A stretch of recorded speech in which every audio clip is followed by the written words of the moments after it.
ఒక మంచి పద్యం విన్నానండి, మీకు కూడా చెప్పనా? తల్లి గర్భము నుండి ధనము తేడెవ్వడు, వెళ్ళిపోయేడి నాడి వెంటరాదు.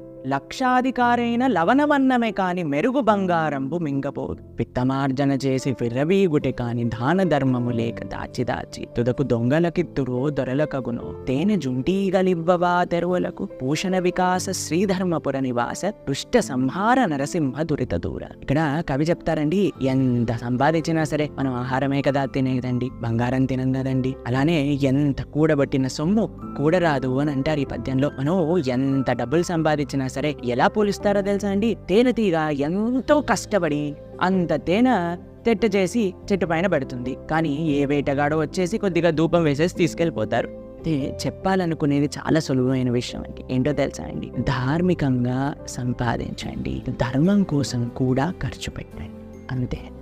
హరే కృష్ణ.